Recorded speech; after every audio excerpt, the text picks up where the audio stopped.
Hello students, welcome to Sai India classes. मेरा नाम है राहुल सिंह और आज हम पढ़ने वाले हैं seventh video of chapter 4 periodic classification of elements. देखिए, प्रीवियस वीडियो में हमने पढ़ा था कि how how this characteristics vary along periods. मतलब पीरियड्स मतलब जब हम लेफ्ट से राइट जाते थे, तो ये कैसे वैरीड करते थे। ठीक है, अब हमको पढ़ना है क्या? अब हमको पढ़ना है कि how they vary along groups. अब हमको क्या पढ़ना है? How they vary along groups. अब ये ग्रुप में कैसे वैरी करते हैं, ये हमको देखना है।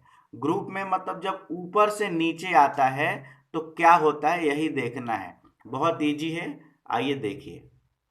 ठीक है, एक बार इसके थ्रू समझा दूं क्या? मतलब कि ये ग्रुप में, मतलब कि जैसे यहाँ पे बेरिलियम है, एल्युमिनियम है, गैलीलियम है, इंडियम है। ठीक है, तो ये कैसे वैरी करते हैं, इसमें कैरेक्टरिस्टिक्स। अभी हमने पीरियड में देख लिया कि लेफ्ट से राइट जाने में कैसे वैरी करते हैं प्रीवियस वीडियो में। अब टॉप से बॉटम आने में क्या वेरिएशन होता है ग्रुप में, ये हमको देखना है। पीरियड का देख लिया, ग्रुप का देखना है। बहुत इजी है। सबसे पहले हमको पढ़ना है वैलेंस इलेक्ट्रॉन। तो देखो भाई, all the elements of group of periodic table have same valence electron. क्यों? क्योंकि क्योंकि देखिए, बेरिलियम का भी वैलेंस इलेक्ट्रॉन कितना होता है? 3। एल्युमिनियम का भी क्या होता है? 3। ठीक है, ऐसे फ्लोरीन का भी 1, क्लोरीन का भी 1, ब्रोमीन का भी 1, आयोडीन का भी 1।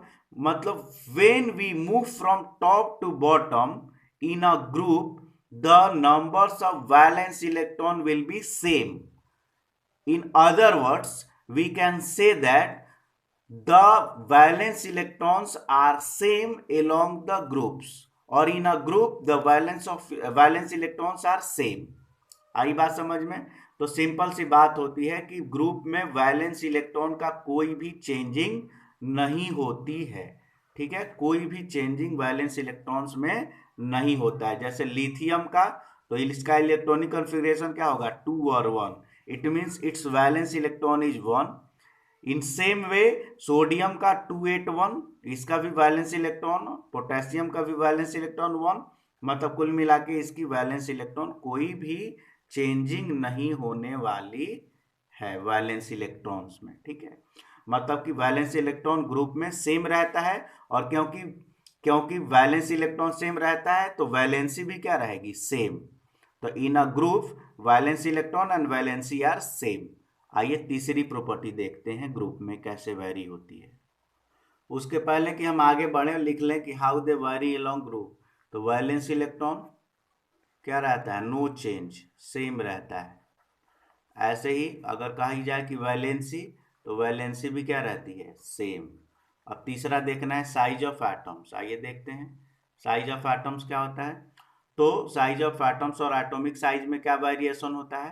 तो on going down in a group of periodic table the size of atoms increases. ध्यान दीजिएगा, जब हम ऊपर से नीचे आएंगे, टॉप टू बॉटम आएंगे एक ग्रुप में, तो एटॉमिक साइज क्या होती है? इंक्रीज। जैसे ग्रुप 1 एलिमेंट के लिथियम, सोडियम, पोटेशियम, रुबेडियम, इनका लें तो ये एटॉमिक साइज लिथियम का कम है और ऐसे ऐसे बढ़ रहा है। ठीक है, तो इसमें कह सकते हैं, ये दूसरा एग्जाम्पल ग्रुप 2 का भी लिया गया है। इसमें भी क्या किया गया है? मतलब कुल मिला के एटॉमिक साइज क्या हो गया? ये मेटालिक कैरेक्टर का है। ये वाली प्रॉपर्टी, ये वाला डायग्राम दूसरी प्रॉपर्टी का है। ये वाला देखिए, जब भी हम ऊपर से नीचे आ रहे हैं तो एटॉमिक साइज क्या हो रही है? इंक्रीज हो रही है। मतलब कि एटॉमिक साइज इंक्रीज हो रही है। ठीक है, ऊपर से नीचे आने में। और उसमें क्या होता था?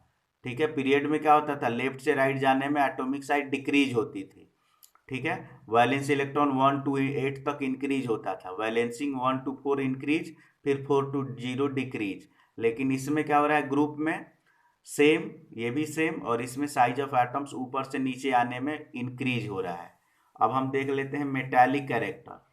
क्या देखते हैं? Metallic character. तो आइए देखिए मेटालिक कैरेक्टर।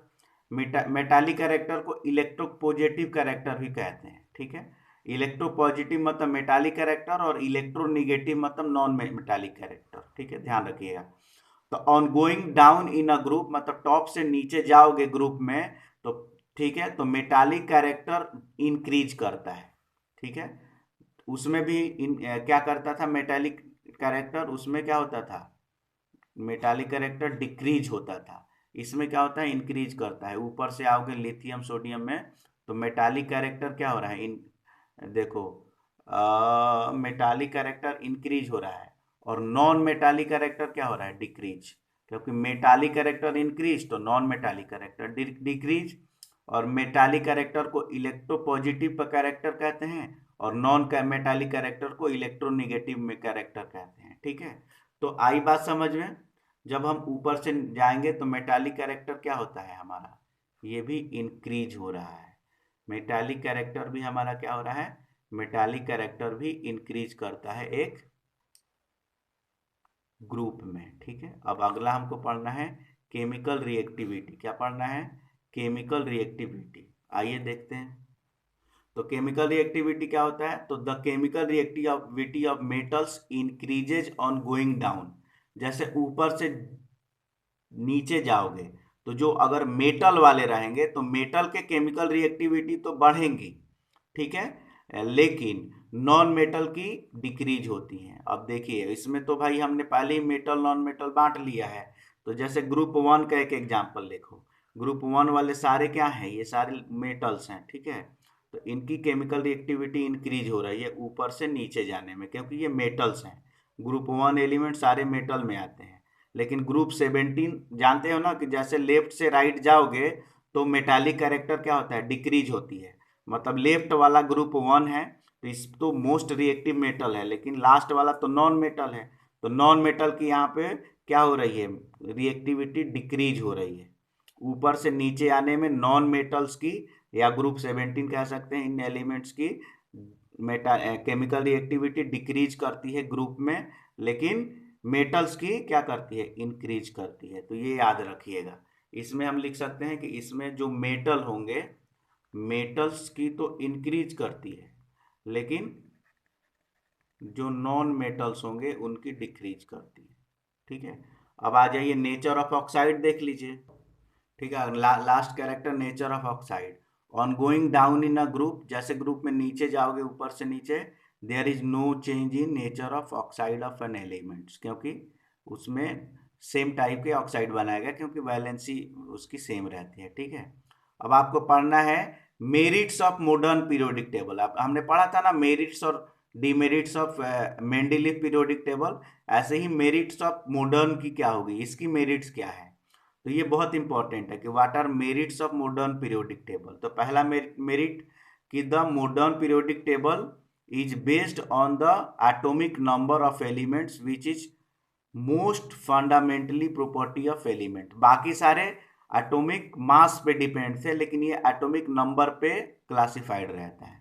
अगली प्रॉपर्टी, अगली merit, it help us to understand why elements in a group show similar properties but elements in other groups why different. मतलब सेम ग्रुप के एलिमेंट्स सेम प्रॉपर्टी और other group के other property क्यों show करते हैं, ये हमको easily बताता है। It explains the reason for the periodic properties of elements, or it tells us why the properties of elements are repeated after 2, 8, 18, 32 elements। क्योंकि इसके बाद इनकी पीरियड चेंज हो जाता है 2, 8, 18, 32 के बाद, इसलिए ये अपनी प्रॉपर्टी चेंज कर जाती हैं। ठीक है, इसके एडवांटेजेस क्या है, तो periodic table has made the study of chemistry systematic and easy. इससे केमिस्ट्री की जो स्टडी हो गई ईजी हो गई। ठीक है, it is easier to remember the properties of an element if its position in periodic table is known. ठीक है, और अगली, the type of compounds formed by an element can be predicted by knowing in a, आगे बढ़ते हैं, position in periodic table. ठीक है, और next, the periodic table chart is used as a teaching aid in chemistry in schools and colleges. ये सारी आप जानते हैं, बहुत थ्योरेटिकल टॉपिक है कि वो इसके मेरिट्स क्या है वो लिख लीजिएगा। और periodic table and chemical bonding, ये भी बहुत इजी चैप्टर है, इसके टॉपिक है, इस पे 4 पॉइंट्स मुझे बोलने हैं, ये देख लीजिए। When an element from left side of periodic table combines with an element of right side, then ionic bond is formed। ये सारे मेटल नॉन मेटल में बताया था कि जब भी लेफ्ट साइड का मतलब मेटल राइट साइड के, नॉन मेटल के रिएक्ट करेगा तो क्या बनेगा, ionic bond. Whenever elements of 1 to 13 combines with 14 15 6 ionic bond form होगा।